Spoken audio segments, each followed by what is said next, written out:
नमस्कार मित्रों, मैं सामर्थ सिंह आपके समक्ष आज आधुनिक भारत का इतिहास लेकर।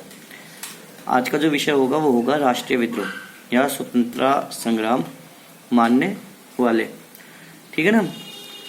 जो राष्ट्रीय विद्रोह हुए थे इसके साथ में अन्य विद्रोह भी पढ़ाए जाएंगे आज के नोट्स में। और सबसे पहले हम जानने की ये कोशिश करेंगे कि इस विद्रोह के कारण क्या थे। तो इस विद्रोह के बहुत सारे कारण रहे थे, जिसमें राजनीतिक, सामाजिक, आर्थिक, धार्मिक और तात्कालिक कारण मुख्य हैं। और इसके बारे में आप देखिएगा, जरा खुद देख लें, क्योंकि विस्तृत रूप से पढ़ाने में अधिक समय लगेगा और आप खुद भी समझ सकते हैं। अगर पढ़े हैं नहीं पढ़े हैं तो स्पेक्ट्रम की बुक से या फिर एस.के. पांडे की है बुक आधुनिक भारत का इतिहास, उसे पढ़ सकते हैं। ठीक है। तो मैंने कारण बता दिए। जो मुख्य कारण रहे थे वो क्या क्या रहे थे, तो वो थे राजनीतिक, सामाजिक, आर्थिक और धार्मिक भी रहे और साथ में तात्कालिक कारण भी। ठीक है ना। अच्छा, इसमें से ये प्रश्न भी पूछ लेते हैं कि किसने इसे क्या माना है। तो बेंजामिन डिज़ायरली ने 1857 में हाउस ऑफ कॉमन्स में इसे राष्ट्रीय विद्रोह कहा, ना कि सिपाही विद्रोह। ठीक है ना, कि एक राष्ट्रीय विद्रोह था, ना कि सिपाही विद्रोह। वी.डी. सावरकर ने 1909 में लिखित अपनी पुस्तक the Indian war of independence 1857 में सुनियोजित स्वतंत्रता संग्राम कहा है। ये पुस्तकें याद रखनी पड़ेंगी। पुस्तकें पूछ लेता है कि किसने लिखी है। The Indian war of independence 1857, ये वी.डी. सावरकर ने लिखी है। अशोक मेहता की पुस्तक है ये, द ग्रेट रिबेलियन। तो अशोक मेहता ने द ग्रेट रिबेलियन में इसे राष्ट्रीय विद्रोह कहा है। साथ में भारत सरकार ने आर.सी. मजूमदार को 1857 के विद्रोह के बारे में लिखने को कहा था, परंतु इन्होंने मना कर दिया और अपनी अलग स्वतंत्र पुस्तक लिखी, जिसका नाम था द सिपाही म्यूटिनिटी एंड द रिबेलियन ऑफ 1857, जो कि 1957 में प्रकाशित की गई थी। ठीक है ना। तो ये मुख्य चीज़ें थी जो पूछ लेता है कि पुस्तक किसने लिखी। इसके साथ कुछ अन्य पुस्तक भी हैं, वो आप एस.के. पांडे में देख सकते हैं या स्पेक्ट्रम में। अब है कि विद्रोह का प्रारंभ कहाँ से होता है। जो विद्रोह का प्रारंभ होता है वो 29 मार्च 1857 ईस्वी को 34वीं रेजिमेंट बैरकपुर, जो कि मुर्शिदाबाद थी के मंगल पांडे ने विद्रोह का आह्वान किया था। 29 मार्च 1857 को आह्वान किया था। पांडे ने लेफ्टिनेंट बाग की हत्या कर दी। 8 अप्रैल को मंगल पांडे को फांसी दे दी गई थी। 10 मई 1857 को मेरठ में तैनात पूरी सेना ने विद्रोह कर दिया। बहादुर शाह को भारत का सम्राट घोषित कर दिया गया था। तो 10 मई 1857 को मेरठ से प्रारंभ होता है। ठीक है ना। मिर्जा गालिब विद्रोह के समय दिल्ली में ही था। ये इंपॉर्टेंट क्वेश्चन है कि 1857 के विद्रोह के समय कौन सा जो शायर था वो था उपस्थित, तो उस समय मिर्ज़ा गालिब था। तो 1857 के विद्रोह के समय मिर्ज़ा गालिब दिल्ली में ही था। विभिन्न स्थानों पर हुआ है। वहाँ का जो नेतृत्व करता था वो कौन है, और दमनकर्ता, ये चीज़ें पूछता है कि नेतृत्वकर्ता कौन है वहाँ का और दमनकर्ता। जो इम्पोर्टेंट चीज़ है वही लिखवाऊँगा जो एग्ज़ाम में पूछते हैं। तो लखनऊ है। लखनऊ में जो नेतृत्व कर रही थी वो कर रही थी बेगम हजरत महल, और उसके बाद मौलवी अहमद शाह। तो लखनऊ में किसने किया? बेगम हजरत महल ने और मौलवी अहमद शाह ने। दमनकर्ता कौन है? कैंपबेल। तो दमन किया था कैंपबेल ने। इसके बाद हम कानपुर पहुंचते हैं। कानपुर में इसका जो नेतृत्व कर रहे थे वो कर रहे थे पेशवा बाजीराव द्वितीय के जो दत्तक पुत्र थे नाना साहिब। और नाना साहिब को क्या कहते थे? धोंदू पंत। दूसरे थे तात्या टोपे। इनके जो दमन करता है, इस कानपुर वाले विद्रोह का जो दमन करता है वो है नील कैंपबेल। झांसी का नेतृत्व करता वो आपको सबको पता ही है, रानी लक्ष्मीबाई थी। ठीक है। और इसका जो दमन करता है वो है हीरोज। हीरोज लक्ष्मीबाई से हार जाता है। उसके बाद हीरोज और स्मिथ दोनों की सेना संयुक्त रूप से लक्ष्मीबाई पर आक्रमण करती है। बिहार में कर रहे थे 80 वर्षीय बाबू कुंवर सिंह और उनके भाई अमर सिंह। और जो दमन करता है वो है विलियम टेलर और विंसेंट आयर। एक प्रश्न यहाँ से ये भी आ जाता है कि सबसे ज़्यादा उम्र वाला जो 1857 की क्रांति का नेतृत्व करता था वो कौन था? बाबू कुंवर सिंह था, है ना। इलाहाबाद का नेतृत्व करता था मौलवी लियाकत अली, ये भी पूछ लेता है। और इसका दमन करता है जनरल नील। फैजाबाद में कर रहा था मौलवी अहमदुल्ला, इसका दमन करता है कौन? कैंपबेल, ठीक है ना। बरेली का नेतृत्व करता कौन है? खान बहादुर खान, दमन करता है कैंपबेल। मंदसौर में फिरोज शाह कर रहा था। आसम का इम्पोर्टेंट है, पूछ लेता है। कंड दर्पेश्वर और मनीराम दत्ता। उड़ीसा के थे सुरेंद्र शाही, उज्जवल शाही। कुल्लू के राजा प्रताप सिंह, वीर सिंह, दोनों भाई थे। राजस्थान में जयदयाल और हरदयाल कर रहे थे। और गोरखपुर में गजाधर सिंह कर रहे थे। मथुरा का देवी सिंह, मेरठ में कदम सिंह। तो ये सभी आपको याद करने हैं और इसके दमन करता भी, ठीक है। इसके आगे कुछ अन्य विद्रोह भी हुए हैं जो जनजातीय विद्रोह कहलाते हैं, उन्हें भी हम देखेंगे। अन्य विद्रोह हैं, उनमें सबसे पहला विद्रोह हुआ था सन्यासी विद्रोह। जो सन्यासी विद्रोह पहला माना जाता है, ठीक है ना। अच्छा, एक प्रश्न ये भी आ जाता है जो सबसे पहला विद्रोह है वो कौन सा है? तो जो सबसे पहला विद्रोह है वो सन्यासी विद्रोह है। सबसे पहला विद्रोह सन्यासियों ने किया था, ये याद रखना, ठीक है। तो सन्यासियों का काम सिर्फ लोटा और चिमटा लेना ही नहीं है, उनका काम अगर समाज में कुछ गलत हो रहा है उसको ठीक करना भी है। तो सन्यासी विद्रोह हुआ सबसे पहले, वो शुरू हुआ था 1763 से 1800 तक रहा है। अच्छा, इनके सन याद रखना बहुत जरूरी है। सन पूछ लेता है, आप लोगों को 1 2 3 4 करके 4 विद्रोह दे देंगे और दूसरी साइड मिलाने के लिए दे देंगे। फिर पूछ लेता है कि किसका मिलान सही है, फर्स्ट का ए, सेकंड का बी, थर्ड का सी, मतलब इस तरह से पूछते हैं। या कभी कभी यही पूछ लेगा कि सन्यासी विद्रोह कौन से सन में हुआ था, या ये भी पूछ सकता है कि निम्नलिखित में से कौन सा गलत है। तो उसके सामने कोई गलत सन दे देंगे, ठीक है, तो आपको वो छांटना होता है। तो इनके सन याद रखना बहुत ज़रूरी है, ठीक है। इस चैप्टर में से 2 नंबर का क्वेश्चन आना ही आना है, इस बात को आप लिख कर ले लें। तो पहला विद्रोह सन्यासी विद्रोह हुआ है और दूसरा है फ़कीर विद्रोह।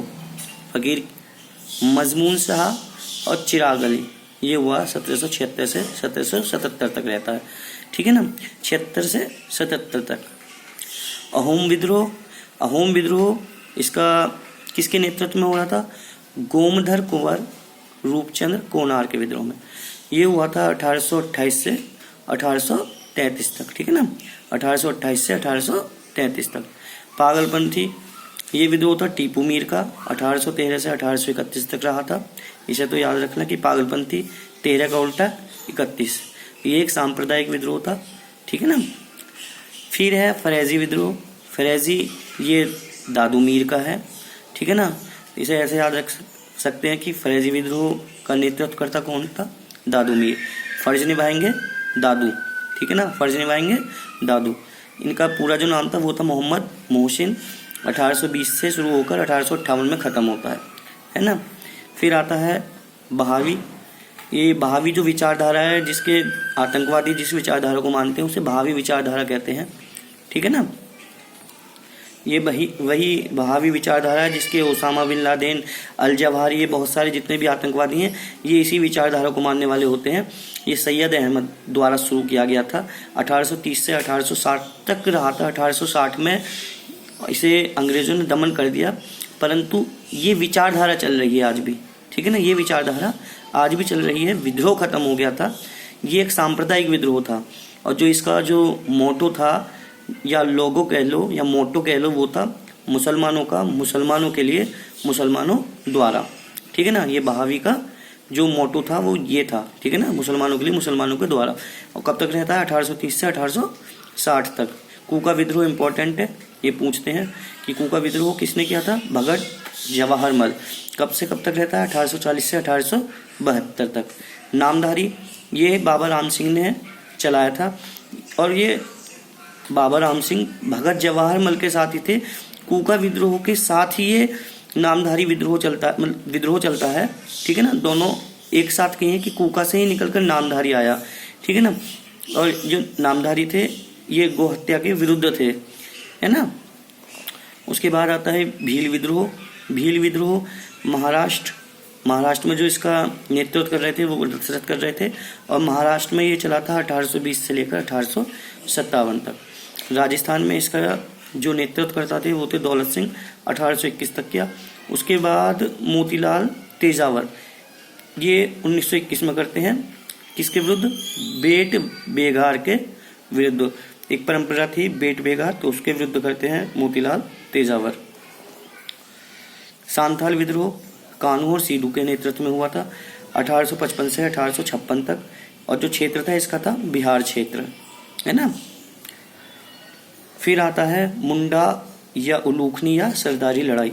ये विद्रोह है कि मुंडा विद्रोह को ही उलूखनी विद्रोह कहते हैं, इस उलूखनी विद्रोह को ही सरदारी लड़ाई कहते हैं। तीनों एक ही हैं, किसी भी नाम से पूछ सकता है। तो इसका कर रहा था, बहुत ही इम्पोर्टेंट है और नाम भी बहुत फेमस है, बिरसा मुंडा, बिहार में, ठीक है ना। इनकी मूर्ति का भी स्थापना हुई है बिहार में ही। और जो ये विद्रोह चला था 1895 से लेकर 1901 तक रहा, और इसका जो क्षेत्र था सारा बिहार और छोटा नागपुर क्षेत्र था, ठीक है ना। और ये किसके विरुद्ध था? खूंटी कट्टी। और खूंटी कट्टी क्या है? बिहार की सामूहिक खेती को खूंट कट्टी कहते हैं, ठीक है। कोल विद्रोह का जो क्षेत्र है वो है छोटा नागपुर, और इसके नेतृत्व करता था बुद्धो भगत और गंगा नारायण। बुद्धो भगत ने 1829 से 39 तक करा। दूसरा चरण इसका 1844 से 1848 तक रहता है, जिसमें 2 रहते हैं चरण। उनको वैसे कम पूछता है, मोस्टली पूछेगा आपसे जिसका एक ही चरण चलता है, ठीक है। एक ही चरण वाले ज्यादा पूछता है। हाँ, कोल विद्रोह का क्षेत्र पूछ सकता है, छोटा नागपुर है, या इसका नेता पूछ सकता है कि नेता कौन है। फिर खासी विद्रोह। खासी का क्षेत्र गारो खासी जयंतिया पहाड़ियां हैं जो कि मेघालय में हैं। उसी क्षेत्र को लेकर खासी क्षेत्र का नाम दे दिया गया है, पहाड़ी को लेकर। खासी है मेघालय में, और इसका जो नेतृत्व करता थे वो थे तीरथ सिंह, और ये रहा 1828 से 1833 तक, ठीक है ना। 1828 से 1833 तक। खोंड विद्रोह का जो नेतृत्व करता था वो थे चक्र बोसाई, और कब तक चला? फिर 1846 तक। इसी के साथ एक विद्रोह और चला, सवार आंदोलन, ठीक है ना। ये भी विद्रोह था, ये चला रहे थे राधा कृष्ण दंड सेना, 1859 में शुरू किया था। रंपा विद्रोह आंध्र प्रदेश क्षेत्र है, ये चला रहा था राजू रंपा, 1879, ठीक है ना, 1879 में चला ये। और खोड़ा डोरा विद्रोह विशाखापट्टनम का है, ये चला रहे थे कोर्रा मिलैया, ठीक है ना। कौन चला रहे थे? कोर्रा मिलैया, और इसका जो टाइम है वो है 1900, खोड़ा डेवरा का, ठीक है ना। रामोसी विद्रोह ये है महाराष्ट्र का रामोसी। ये इंपॉर्टेंट है, इसका क्षेत्र पूछ लेता है कि रामोसी का जो क्षेत्र है वो कौन सा है? महाराष्ट्र है। इसका नेतृत्व करते थे चित्र सिंह नरसिंह दत्तात्रेय। अच्छा, याद कैसे रखें कि रामोसी विद्रोह के नेतृत्व करता, तो राम का क्या होगा? राम का चित्र, ठीक है। और राम का दूसरा अवतार जो है, मतलब अवतार कौन है? नरसिंह और दत्तात्रेय, ठीक है। तो राम का चित्र और राम का नाम नरसिंह भी है और दत्तात्रेय भी है, तो इस तरह से याद रखें। तो ये 3 चरणों में चला था। पहले 1822 तक रहा, फिर 1825 से 1826 तक रहा, फिर 1839 से 1841 तक। तो तीनों में से कोई सा भी दे सकता है, ठीक है। तो रामोसी विद्रोह तीनों में से कोई सा भी दे सकता है। फिर चला कुकी। तो कूका और कुकी में कंफ्यूज ना होना, ठीक है ना। जो कूका चलाया था वो चलाया था भगत जवाहरमल ने, वो 1840 से 1872 तक रहता है, ठीक है ना। और ये है कुकी, दोनों को एक साथ दे देता है, कूका और कुकी। तो कुकी है मणिपुर क्षेत्र और त्रिपुरा के बीच उसाई पहाड़ी वाला जो क्षेत्र है, ठीक है ना, मणिपुर और त्रिपुरा, या क्षेत्र मणिपुर भी दे सकता है, त्रिपुरा भी दे सकता है, दोनों में से अगर दोनों दे दे तो वो मतलब कंफ्यूज्ड क्वेश्चन में आ जाएगा, वो एक कॉमन नंबर मिलेगा। या फिर मणिपुर और त्रिपुरा दोनों एक साथ देगा, या फिर उसाई पहाड़ी देगा। तो कुकी विद्रोह कब से कब तक रहता है? 1826 से शुरू होता है, 1850 तक रहता है। फिर आता है चुआर या भूमिन विद्रोह। चुआर विद्रोह ये भी इम्पोर्टेंट है, ये हुआ था बंगाल में, ठीक है। इसका नेतृत्व करता था जगन्नाथ। इसके भी चरण 2 हैं, 1766 से 1772 तक, फिर 1795 से 1816 तक। हो विद्रोह ये भी इम्पोर्टेंट है। हो विद्रोह का जो क्षेत्र है वो छोटा नागपुर है, और ये 1820 से 22 तक रहा, फिर 1831 में चला, फिर 1837 में। गडकरी विद्रोह ये महाराष्ट्र में चला 1844 में। दीवान बेला थम्पी का विद्रोह ये तमिलनाडु में हुआ था 1805 में। अच्छा, इसका विद्रोह करता कौन है? ये खुद ही दीवान बेला है, ठीक है ना। अगर ये पूछ ले दीवान बेला थम्पी का विद्रोह, ठीक है ना, कहाँ हुआ था? तमिलनाडु में होता है। इसका नेतृत्व करता कौन है? दीवान बेला। पाइक विद्रोह, पाइक विद्रोह का नेतृत्व करता जंगबंधु है, 1817 से 25 तक रहता है। और पाइक विद्रोह का जो क्षेत्र है वो है उड़ीसा का तट। फिर आता है पॉलीग्रो का विद्रोह, पूर्वी घाट पर हुआ। इसका नेतृत्व करता था वीर वी कट्टवापन, ठीक है ना। इसे भी याद रखना, पॉलीग्रो का विद्रोह पूछ लेता है, इंपॉर्टेंट है। 1799 से 1801 तक रहता है। फिर आता है किट्टूर का विद्रोह, ठीक है ना। किट्टूर कर्नाटक में है। इसका नेतृत्व करता कौन था? चिन्नावा। ये 1824 से 1829 तक रहता है, इंपॉर्टेंट है। सभी इंपॉर्टेंट है, परंतु जो पूछने हैं वो मैं बता देता हूँ। मोपला पूछता है, किट्टूर, पोलीगर, पाइक, गडकरी, हो, चुआर, कुकी, रामोसी, मतलब ये सभी पूछता है। लिखे वो है मैंने जो इम्पोर्टेंट है, ठीक है ना। किट्टूर का है चिन्नवा 1824 से 29 तक। मोपला मालाबार तट पर होता है 1836 से लेकर 1851 तक।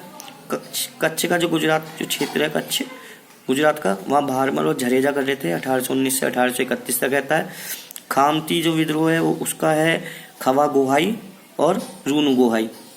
और विजयनगरम के राजा का विद्रोह होता है वो 1794 में होता है, ठीक है। तो इस प्रकार ये सभी विद्रोह हो गए हैं।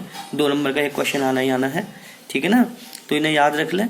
डिटेल से पढ़ना है तो मैंने बुक्स बता दी हैं आपको, या तो आप एस के पांडे की ले लें या फिर स्पेक्ट्रम पढ़ लें, पर सबसे पहले आप एस के पांडे पढ़ें, ठीक है ना।